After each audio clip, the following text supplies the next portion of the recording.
I am Nicolás Forero. I help alternative education schools reach the families their mission was built for. I've been running the enrollment marketing for a school. They had an email list, hundreds of families who had downloaded the school's book, filled out forms, attended events, asked for the program overview. These were not strangers. These were people who had already said in some form, I'm interested in this school. And the school was emailing them, regularly actually, with good content. The team felt good about what they were sending. So I asked one question, what's your open rate? And nobody knew. So I pulled the data, and it turns out that only 15.7% of people were opening emails, which means that out of every 6 families on that list, 5 of them never even saw the email. They'll try to make this cynical, but this sort of means that the subject line appeared in their inbox and they scroll right past it. Hundreds of families had already raised their hand and said, I'm interested, and the school was invisible to them. Over the next 60 days of working with them, we made 4 changes. Not a new email platform, not a redesign, not a bigger list. 4 shifts in how we thought about what a school email is supposed to do. The open rate went from 15.7% to 29.9%. It almost doubled. And one email hit 41.5% open rate. It was the one with the best open rate in the school's history. And more than 50 families replied in a single month. Not clicked, they replied with paragraphs about their child and about how they wanted to join the school. But here's what makes this whole story interesting. And it is that the email that the school's team was most excited about sending, the one that they thought would convert everybody, it got 2 replies. 2. And I'll tell you which one and why it failed, because it's probably the same email you're sending right now. So let me start with the one nobody thinks about, the invisible problem. Because before I touch a single word of email copy, I check something most schools' team never think about. Not whether the families were opening the emails, but whether the emails were arriving at all. And here's what I mean. When you send an email, it doesn't just magically appear in somebody's inbox. Your email provider, whether it's Gmail, Outlook, whatever they use, it runs a check. It asks, is this sender legitimate? Is this domain authenticated? Or is this a spam? And there are technical settings of your domain on the actual web address from your emails that prove you're a real sender. If those settings aren't configured, a percentage of your emails go straight to the spam folder or the promotions tab. Families, they literally cannot see them even if they filled up a form expressing interest to receive emails from you. With the school that I've been working with, those emails or those settings were not configured, which means that for months, maybe years, a chunk of every email they sent was disappearing into a void, and nobody knew. Because when an email goes to spam, you just don't get a notification, it just vanishes. We fixed it, it took me about a day, and the open rate didn't just jump overnight. I'm not trying to imply that, but it did remove a ceiling that was sitting on top of everything else. Every single change I'm about to tell you only worked because this was fixed first. So here's the question for you. Has anyone ever checked whether your school's sending domain is authenticated, if it's properly set up? And if you don't know the answer, that is the answer. So that fixed the plumbing, but the water still tasted bad. Emails were arriving now, but families still weren't interested in opening them. And that's when I look at what the school was actually sending. The school had been sending what most schools send: educational philosophy, program announcements, methodology explanations, updates about the school year. All of it was thoughtful, all of it was well written, but none of it was getting open. And here's why. A parent who downloads your school's book or program overview 6 weeks ago is not just sitting around waiting for more philosophy about your newsletter. They have 47 other unread messages from other schools also trying to get them. It might sound like an exaggeration, but your school has about 1 second to earn and open. A second. And a subject line that says, our approach to literacy. It doesn't make the cut. So what did for this school? In this case, stories about kids and their transformations. We shifted the entire email content strategy to one type of email, at least over the course of those days that I worked with them. Transformation stories, real stories about real students, how they arrived, what changed, what their parents observed over time. Not testimonials in a polished, super, we put this on a website sense, let's get a beta producer sense, but just actual stories in the ways that the parents described it. The first transformation story email we sent hit a 41.5% open rate. 41.5%. In an email list that was averaging about 15. It was the best, highest performing email at this school. And the philosophy emails, even after we fixed deliverability, they still went up from 15.7 to 23 to 25% open rate. It was the same list, same send times, same families, and the only difference was what was inside. A parent considering your school sometimes doesn't want to read about your methodology. They want to know, will my child will be okay here? Will something change for them? Show me a kid who was like mine and tell me what happened. That's what earns an open. That's what earns the read. And that's, more importantly, what earns the trust. Now, if you're running a school between $500,000 to $2 million in revenue and you're watching this thinking, I don't even know what my open rate is, or I have no idea if my domain is properly set up, or I definitely send philosophy emails, That's exactly what the Right Families method is built to diagnose. The link in the description is where you start. It walks you through the whole system, not just emails, but the entire enrollment engine we built. So let's keep going. Let's move on to subject lines. Because most schools write subject lines that describe what the email is about. You get something like March newsletter, or our approach to reading, or upcoming open house. These are descriptive subject lines, and the problem with them is that they tell the parent exactly what's inside, which means that the parent can decide in 1 second that they don't need to open it. With this school, we shifted to something called information gap subject lines. These are subject lines that make the parent feel like they're missing something. They create a question in the parent's mind that can only be answered by opening the email. So instead of something like how our students learn to read, you write something like the part nobody warns parents about. Instead of spring enrollment update, you write, she almost didn't come back. You read that and you need to know, what part? What almost didn't come back? What happened? The only way to find out is to open the email.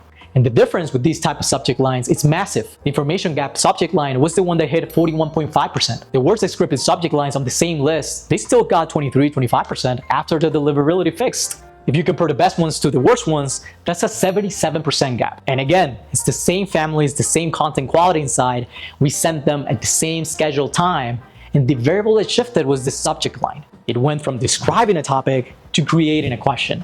And I also gotta be honest, we made 2 smaller changes that layer on top. We used lowercase subject lines because they felt like a message from a friend, not a broadcast from a brand. And we used consistent timing, same day, same time. So families, hopefully, started expecting the email that would come from us. But again, the big unlock for this school was the information gap.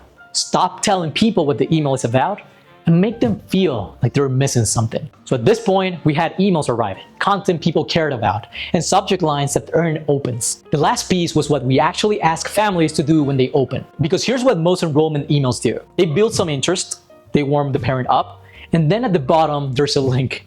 Click here to schedule a tour. And that is many times a massive jump. Think about it from the parent's perspective. They just opened this email for the first time in weeks. They're barely committed to reading the whole thing. And now, on top of all of that, you're asking them to leave their inbox, go to our website, find a form, fill in their information, and commit to a phone call with a total stranger. That's not a next step. That's a flying leap. So what we did was that we replaced every click-based call to action with a reply-based micro-commitment. Instead of click here to apply, we ended with a question, something the parent could answer in 1 sentence by hitting reply. Maybe it was a question along the lines of, hey, what's the one thing about your child's education that you wish was different? Have you ever seen your kid light up about something they learned at school? Hit reply and tell me. So 2 things happened. First, we had 55 plus parents reply in a single month. These were not autoresponders or not bots, real parents writing real paragraphs about their kids. One email alone got 27 replies. Those replies started a conversation, a relationship. A parent who replies to your email has invested something personal. They've told you about their child. This is just a figure of speech, but hey, they might be 10 times more engaged than a parent who clicks a link to just go to a landing page. Beyond that, there's also a compounding effect. When parents reply to your emails, their email provider notices. It thinks, people are replying to these people. This is clearly not spam, which means your next email is more likely to hit the inbox, which means your open rate might go up, which means you'll get more replies. It's a loop that feeds itself. Replies improve your deliverability. And the better that gets, the better open rates you'll get. The better open rates you get, more replies you'll get. And the whole thing compounds into revenue that makes enrollment predictable. Now here's the part that surprised everyone on the team, including me. After a month of this, of open rates climbing, replies pouring in, and families re-engaging, the school team said, great. Now, let's send that one email that actually asked them to book a call. So we did. We wrote a standalone email that was a direct invitation. It was clear, clean, professional. Here's what the call looks like. Here's what you will discuss. Here's when we're available. Book now. The team loved it. They thought that this was gonna be the one that converted everyone. And finally, it got 2 replies. 2. Despite a 29.6 open rate, families saw it, but they still didn't care. It was the worst email performance of the entire month by a massive margin. And here's why. Parents don't respond to invitations from a school that they haven't emotionally connected with yet. The transformation stories were working because they made parents feel something. That could be my kid. The reply prompts were working because they let parents talk about their kid. Both of them created emotional investment. When we went ahead and we just went into a direct invitation, we skipped all of that and went straight to come talk to us. It's like asking someone to marry you on the very first date. The intent wasn't wrong, the timing is. So what did work? We embedded the call invitation in a PS at the bottom of a strong transformation story, so that parents who were emotionally engaged from the story would see the PS and think, actually, Yeah, I should talk to them. The story did the selling and the PS did the asking. Your standalone email, the one where the whole point of the email is to ask people to schedule, is probably your worst performing email. You might not even know it. So let me put all of this together. When we started working, this school had a 15.7% average open rate. Families were on the list, but the list was pretty dead. We had emails going to spam, content that nobody cared about, subject lines nobody clicked, CTAs that asked too much, too soon. 2 months later, the average open rate was 29.9% and the best email hit 41.5%. Parents started replying with paragraphs about their children. The admissions team had conversations happening that didn't exist 60 days ago. 4 changes. We fixed deliverability, we shifted to transformation stories, we used information gap subject lines, and we replaced call to actions with reply micro commitments. And none of these required a new platform or a bigger team or a bigger budget. It was the same list, the same tool, the same person sending. The only thing that changed was the strategy behind what we were doing with the tool we already had. If you have an email list, even a small one, it is probably the single most under-leveraged asset in your entire enrollment system. These families already raised their hand. They already said, I'm interested. The question is whether your emails are giving them a reason to stay interested, or whether, by contrast, you've been invisible to them for months without even knowing it. Here's your homework. 3 things this week. First, check your email configuration, your domain configuration. Ask whoever manages your email platform, is your sending domain authenticated and properly set up? If they don't know what that means, that's your answer. It's not configured. Fix that before you touch a single word of copy. Because if your emails aren't arriving, nothing else matters. Second, go look at your last 10 emails. Categorize them. How many are announcements? How many are philosophy or methodology? How many are actual stories about real students and real families? If more than half are announcements or philosophy, chances are that you found your content problem. Third, find your average open rate. Your email platform has that number. If you're below 20%, maybe you have a deliverability problem and a content problem. If you're between 20 and 30%, your emails are arriving, but the content or the subject lines aren't earning opens. If you're above 30%, your emails are working. Now the question is, what are you asking families to do when they open? Write those 3 things: authentication status, content mix, and open rate. That is your baseline. And I'll tell you right now, most schools that go through this exercise are shocked by what they find because nobody checks. Everyone assumes that emails are working because they're being sent.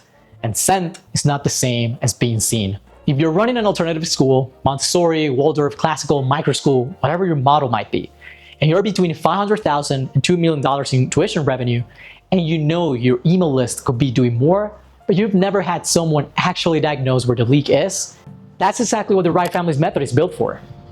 Not just email, but the entire enrollment engine. You work on ads, funnel, follow-up, close, the full system. The link is in the description. That's where you start. I'll see you in the next video.